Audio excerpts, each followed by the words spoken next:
Sa vie a basculé ce jour-là, quand Aline l'a quittée. C'était sa petite sœur. Si battante, si heureuse, elle s'est accrochée jusqu'au dernier moment. Elle avait 25 ans et elle était en licence. Elle était rongée d'un cancer depuis une dizaine d'années plus tôt. Il a accepté de nous raconter ce qui s'est passé ce jour-là. Bonjour Alain. Bonjour Touré. Comment ça va? Oh, bien. Ça va bien. Ouais, Ouais. ça va. Alors tu es le frère de Aline? Oui, le grand frère d'Aline. Ok. Il vient juste après moi. Ok. Et Aline est ta petite sœur chérie? Oui, ma petite sœur chérie, elle était presque tout pour moi. Voilà. C'est elle qu'on voit sur la photo? Oui, c'est Aline qu'on voit. Elle était tout pour moi, puisque dans son parcours scolaire, quand même, elle parlait tout le temps de son grand frère à ses camarades, à ses amis.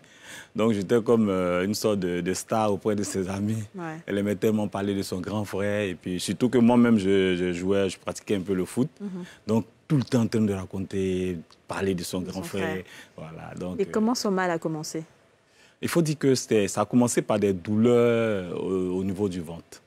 Voilà, et elle se plaignait tout le temps de douleurs, et elle faisait souvent la fièvre, mais elle mettait ça sur une sorte de maladie qu'on appelle l'hémorroïde.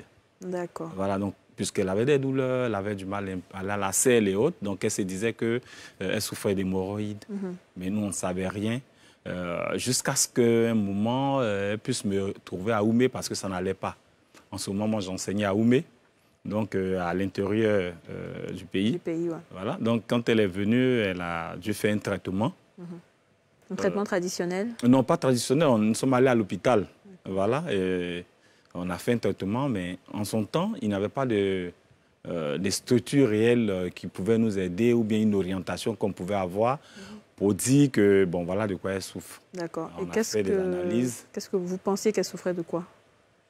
Oh, puisqu'on se disait que c'était de l'hémorroïde qu'elle souffrait, et on se disait que bon, peut-être que ça devait être un palu ou bien une fatigue générale, puisque elle-même, elle disait non, je suis malade, mais je chauffe, est-ce que c'est pas un palu et autres? Ça, c'est la première chose. Nous-mêmes, on se fait un diagnostic déjà. Voilà, donc elle l'a dit, et après, j'ai dit, bon, mais tiens, viens. Et quand on allait à l'hôpital, il y a eu quelques analyses. Évidemment, il y avait un palu qu'on traitait. Et puis, bon, le médecin a dû accompagner ça d'un autre traitement parce qu'elle se plaignait de douleurs et autres. D'accord. Et à quel moment il y a eu le diagnostic Mais c'est qu'après, moi, je suis rentré sur Abidjan. Et elle aussi, elle est revenue avant moi. Bon, elle était à Beauville. Et une fois, je vais au travail. À mon retour, je rencontre ma petite sœur et ma mère et avec l'une de mes cousines à la maison chez moi. Elle dit, mais qu'est-ce qui se passe et autres? Elle me dit, ah, mais ta petite sœur, ça ne va pas. Elle dit, mais qu'est-ce qu'il y a? On va à une clinique d'abord. Elle avait quel âge? Déjà, elle avait les 25 du genre. Ok. Voilà. Donc, on va être... Donc, imaginez peut-être 10 ans ou 12 ans après. Ok. Voilà, puisqu'au départ, on ne savait pas. Voilà, il y a 10 ans de cela qu'elle traînait ce mal. Elle traînait ce mal. Là. Voilà, donc ça allait un peu. Après, c'était comme ça. Donc, on allait voir à la clinique, le médecin, il a vu, il dit, bon, tiens, je pense que le préalable, il faut dériver d'abord les selles parce qu'elle n'arrivait plus à aller à la selle. Voilà, elle n'arrivait plus à aller à la selle. Et ça, c'était vraiment le problème qu'il fallait régler. Voilà, rendre normal la personne en l'aidant à aller à la selle convenablement.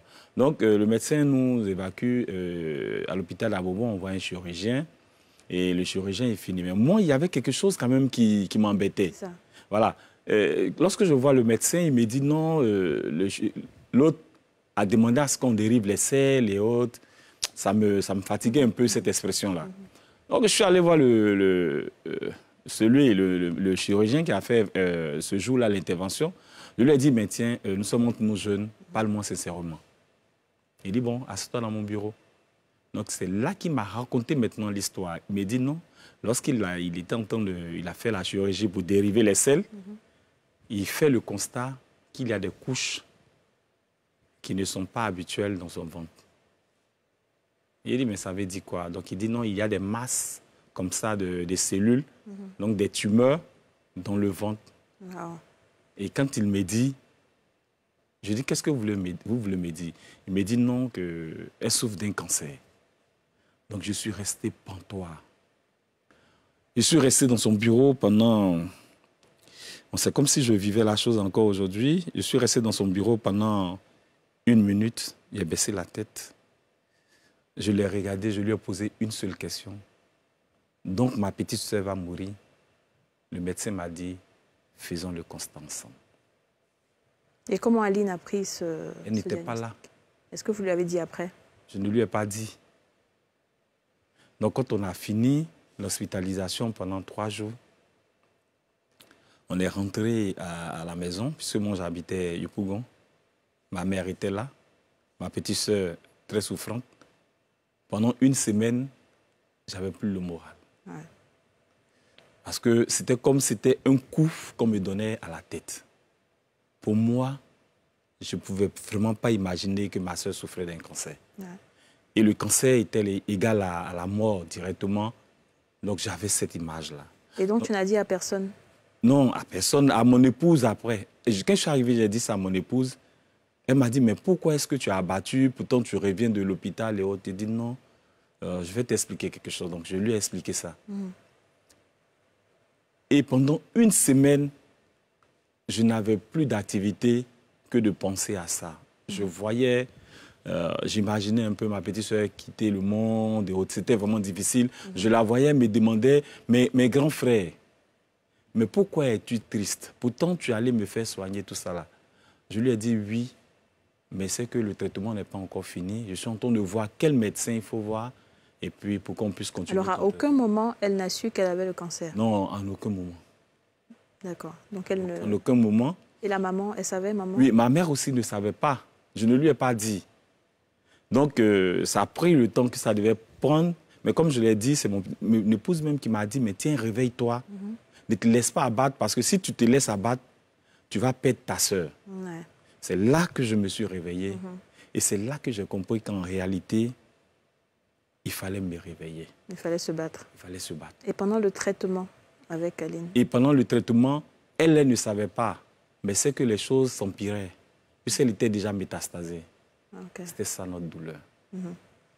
Elle était déjà métastasée. Le cancer avait dégradé le corps. Celle qui marchait ne pouvait plus marcher. Elle était tout le temps couchée. Ouais. Voilà. Et ça a été vraiment quelque chose de difficile pour moi, quoi, de voir ma sœur qui était tout le temps contente, ouais, qui ne pouvait plus marcher et autres. Ça m'a vraiment choqué. Je me suis dit, mais je ne pouvais pas lui dire qu'elle souffrait d'un cancer aussi. Je ne pouvais ni dire à ma mère que ma soeur souffrait d'un cancer. Qu'est-ce qu'elle allait devenir? Quel avenir ma mère allait avoir? Même quand ma soeur est décédée, ma mère ne s'est plus retrouvée jusqu'à aujourd'hui. Elle est malade. Mais c'était un peu difficile, quoi, de savoir que ma soeur... Comment est-ce que tu l'as accompagnée jusqu'au bout, jusqu'à la fin? Mais on était obligé de faire des soins palliatifs parce que ce qu'on faisait, on pouvait appeler ça un traitement, mais en réalité, ce n'était pas un traitement. C'était vraiment, on l'accompagnait en réalité. Mais moi, comme je savais, mais arrivé un moment, il fallait que je dise ça à ma mère que, tiens, la situation, je ne lui ai pas dit de façon frontale que Aline allait partir, mais je lui ai dit que de toutes les façons, nous sommes tous chrétiens et que c'est Dieu qui appelle les hommes. Et si jamais un jour, elle quitte ce monde, c'est Dieu qui l'a voulu. Est-ce que pendant le traitement d'Aline, il y a des personnes qui t'ont marqué, des personnes qui étaient dans la même situation qu'elle? Oui, il y avait quand même des personnes dans la même salle quand même,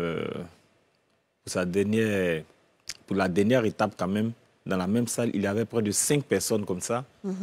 Et ces personnes-là sont parties au fur et à mesure. D'accord. Voilà, sont parties au fur et à mesure. Aline était la dernière à partir. Il faut dire qu'on avait quand même des amis qui nous encourageaient. On avait des cousins aussi qui vous ont aidés. Qui nous ont aidés. Moi, j'ai dû m'endetter, voilà, avec mes frères parce que c'était difficile. Ouais. Parce que tous les jours, c'était un perpétuel recommencement. financièrement, c'était vraiment pénible. C'était C'est vraiment compréhensible. Et aujourd'hui, tu as décidé d'avoir une ONG. Aujourd'hui qu'Aline est partie, tu as décidé d'avoir une ONG du nom d'Aline qui lutte pour les personnes, les enfants atteints aussi de cancer, qui aide les enfants. Oui, c'est pour ça que j'ai donné ce... vu l'évolution des choses, vu que je n'ai pas su tôt, j'ai créé cette ONG-là pour permettre aux gens d'être sensibilisés sur la cause des cancers, particulièrement chez les enfants.